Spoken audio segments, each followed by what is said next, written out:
الله الرحمن الرحيم. اهلا بيكم حبايبي في قناة كروشيه منون. النهاردة ان شاء الله هنعمل مع بعض اول مشروع لزينة رمضان بنعمله على القناة. سهل جدا. انا اخترت وحدة تكون سهلة، شكل النجمة او الستار. الوحدة 3 سطور، وعملت سطر رابع حشو علشان يخليها متماسكة. هنشوف طريقة العمل التصل او الشراشيب وطريقة تركيبها. المشروع سهل جدا، وحبل الزينة سهل، مش بيتكلف حاجة خالص، وفي نفس الوقت مش بياخد وقت. نقدر نعمله نزين بيه البيت، وبتبقى حاجة هاند ميد وحاجة جميلة نفرح بيها ولادنا. يعني اتمنى ان شاء الله ان الفيديو يعجبكم، وكل سنة وانتم طيبين. يعود علينا الايام بالخير يا رب. هنشوف الوحدة مع بعض حالا دلوقتي، نشوف الخيوط. هي الخيوط طبعا ممكن تنفع بواقي خيوط، بس لو انت لسه ما اشتركتيش في القناة يا ريت ما تنسيش تعملي لايك وشير وسبسكرايب للقناة. ولو الفيديو عجبك ما تنسيش تحط لنا كومنت، بنحب نسمع رأيكم، واللايك والشير لأصحابك علشان الفيديو يرتفع ويوصل لأكبر عدد ممكن من الناس. ويلا بينا نشوف هنشتغل ازاي. دي مجموعة الألوان اللي هنعمل بيها الوحدة بتاعتنا. هي كلها يعني هتنفع من بواقي الخيوط. هو المشروع ده هيبقى سهل نعمله ببواقي الخيوط. هنبدأ نعمل الوحدة مع بعض واحدة واحدة ونشوف هنكملها ازاي. طبعا انا هشتغل بإبرة رقم 3 او إبرة مناسبة للخيط اللي انت هتشتغلي في البداية بالطريقة اللي احنا متعودين عليها.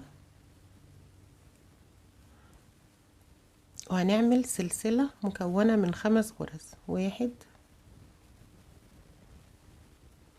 2 3 4 5.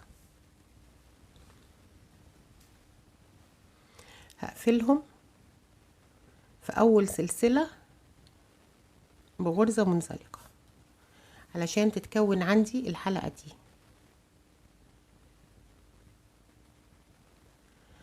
هاخد الخيط بتاعي معايا للتنظيف وهرتفع 1 2 3. 3 دول بمقام عمود، هعتبرهم عمود. هلف الخيط على الإبرة وهنزل اعمل العمود رقم 2.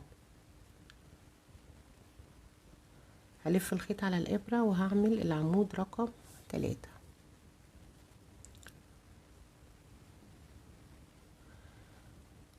يبقى دي اول وحدة معايا اللي هي 3 أعمدة، 3 سلاسل ارتفاع و2 عمود. و3 سلاسل ارتفاع هعتبرهم عمود، و2 عمود جنبي.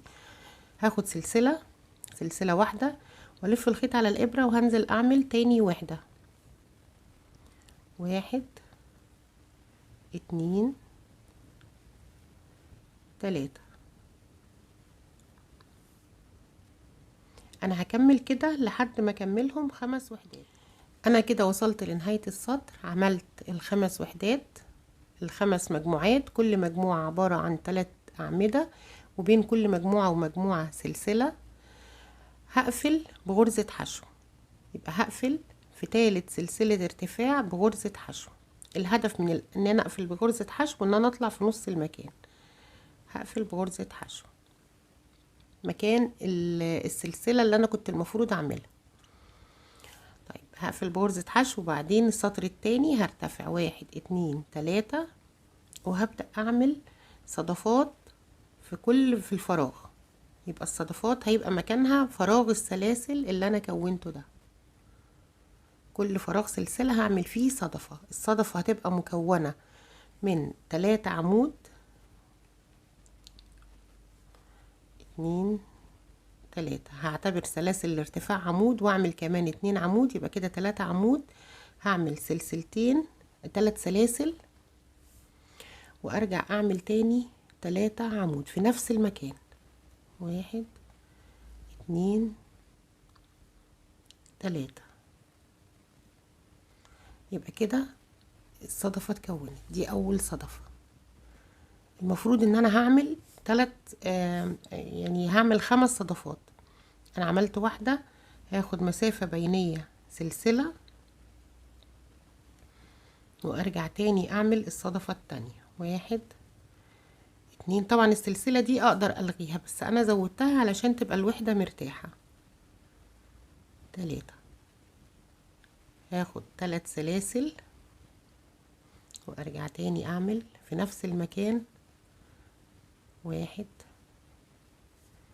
2 3. يبقى ده التكوين بتاعي اللي انا بعمله. صدفة مكونة من 3 أعمدة، 3 سلاسل، 3 أعمدة. السلسلة دي مش موجودة في الباترون بس أنا زودتها علشان حسيت إنها ممكن تريح لنا الوحدة، ما تبقاش الوحدة مشدودة، نقدر نلغيها بكل بساطة، يعني مش هتأثر في الشكل. هنا في فراغ هعمل فيه الصدفة بتاعتي. هكمل لحد ما اخلص. وصلنا كده لنهاية السطر التاني، عملنا ال5 صدفات. هنقفل في تالت سلسلة ارتفاع اللي كنا ارتفعنا بيها، هنقفل بمنزلقة وهرتفع سلسلة. واول حاجة هعملها غرزة حشو،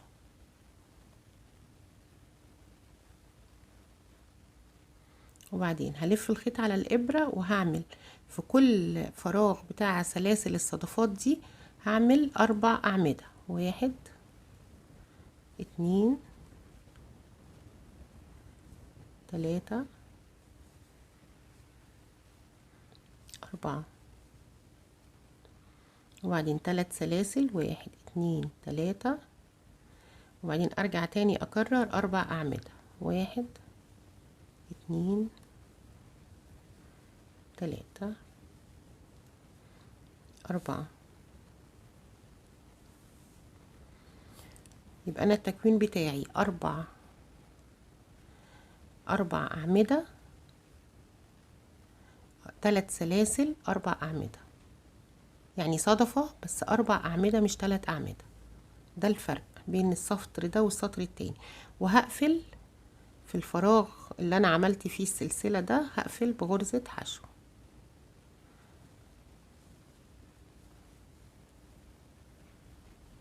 يبقى ده التكوين بتاعي اللي انا هكمل عليه ال5 وحدات اللي هعملهم، او ال5. خلي بالكوا دي وحدة خماسية، فانا كل سطر بعمل 5، بكرر اللي انا بعمله في الاول ده 5 مرات. هرجع تاني هكرر معاكوا دي تاني. هدخل في الفراغ بتاع الصدفة، هعمل عمود 2 3 4. 1 2 3. 3 سلاسل،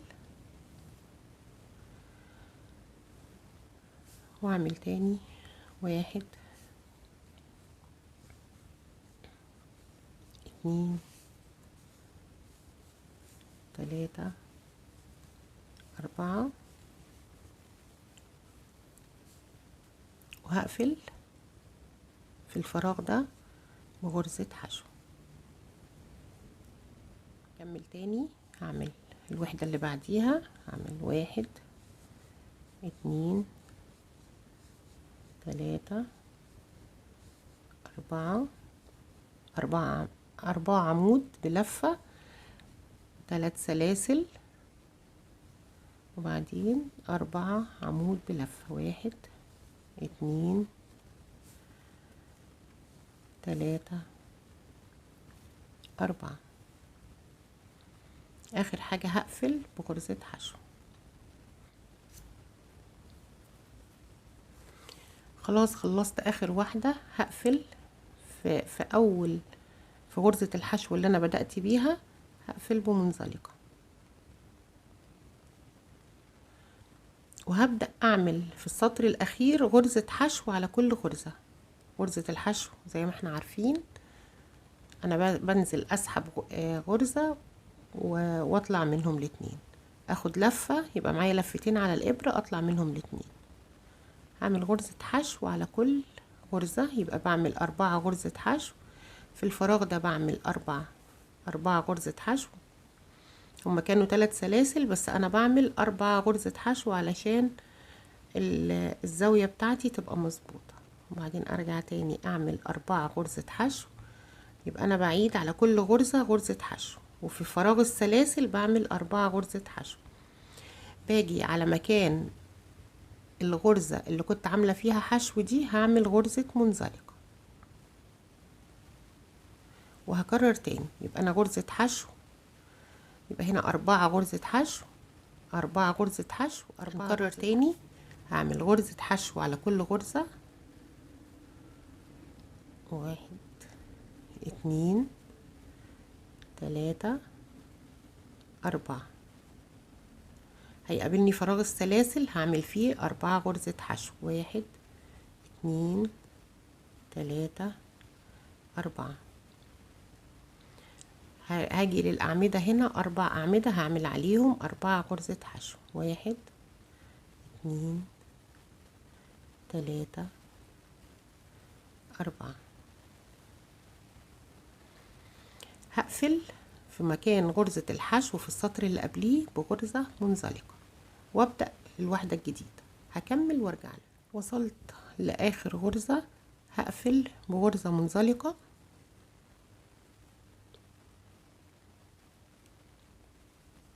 وهأمن الغرزة بتاعتي وهفصل الخيط.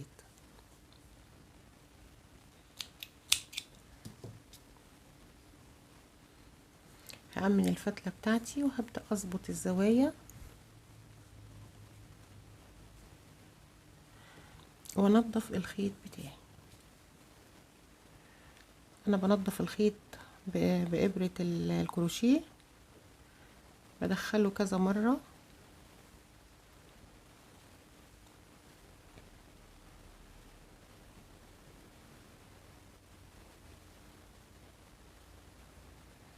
في اكتر من اتجاه.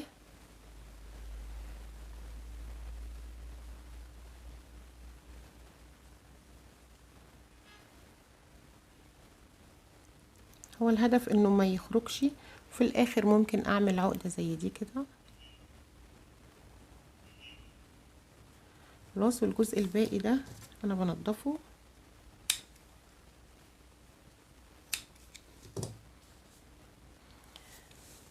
كده كده. شكل النجمة بتاعنا بقى خلاص خلص. باقي هنعمل تصل نعلقها فيها، يعني هي هتبقى متعلقة من هنا، فانا هعمل لها تصل اعلقها هنا، او شراشيب بشرشوبة اعلقها فيها. وعدد اللفات افضل فاكراه، لان هعمل بيه كل الوحدات. هلف 20 لفة.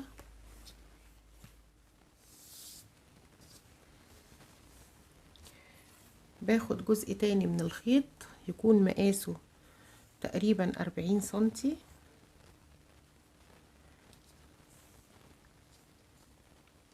واعمله دبل.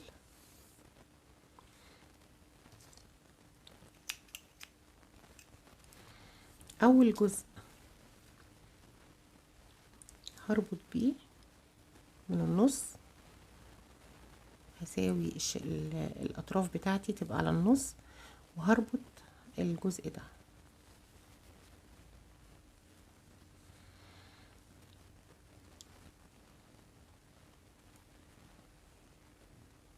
العقدة بتاعتي عقدة مركبة اللي هي بتبقى لفتين جوا بعض، وبرجع اعمل كمان لفة على عقدة عليهم. ده ودولت اللي هركب منهم في الوحدة. باقي الجزء ده هلفه على هاخد الطول بتاعي، وهعمل جزء زي عروة كده زي ما انتوا شايفين، وهبدأ ألف بقية الخيط.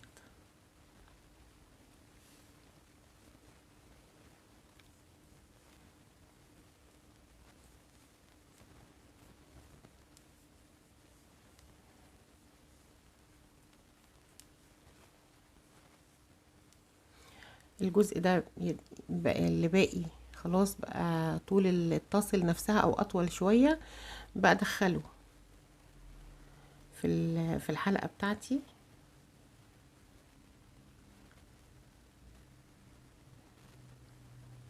وببدأ اسحب الطرف التاني.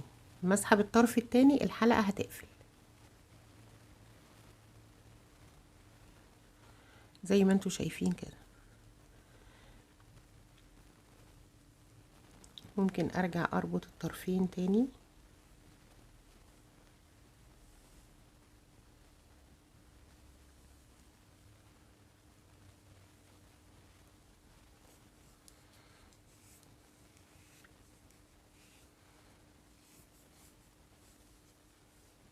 بالمنظر ده هيبقى شكل الطاسل بتاعنا او الشراشيب بتاعتنا. طبعا لسه خطوة ان احنا نركبهم. انا هركبها بإبرة الكروشيه.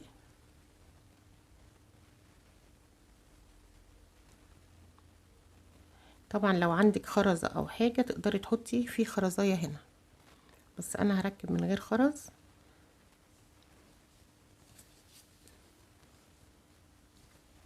وهعمل العقدة بتاعتي.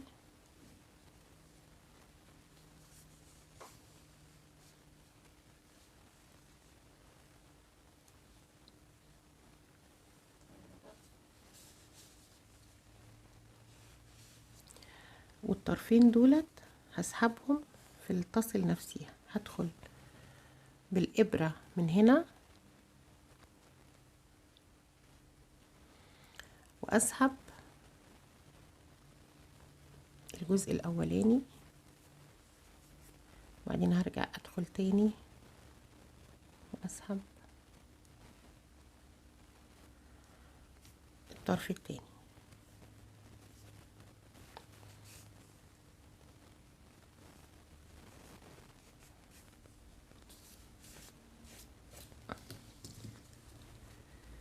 هفتح الجزء المقفول ده وهبدأ أساوي التاسلز بتاعتي.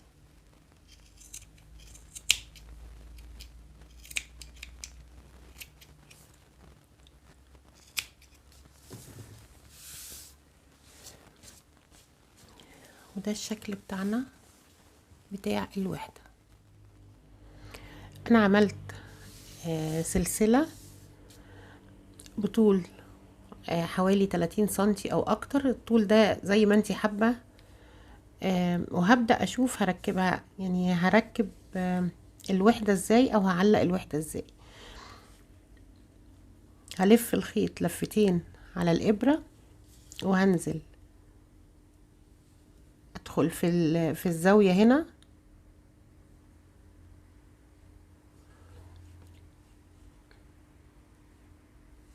أطلع من لفتين ولفتين ولفتين.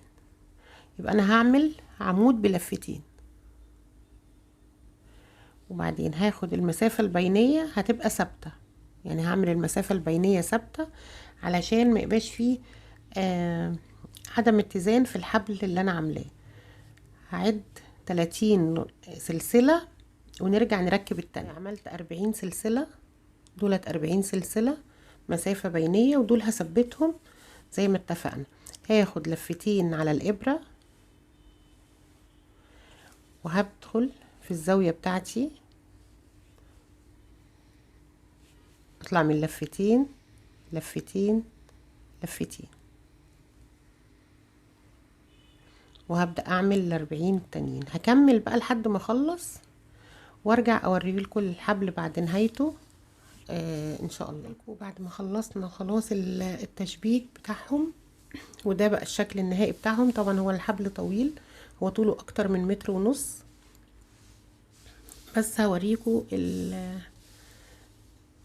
لما بيتفرد بتبقى بالمنظر ده.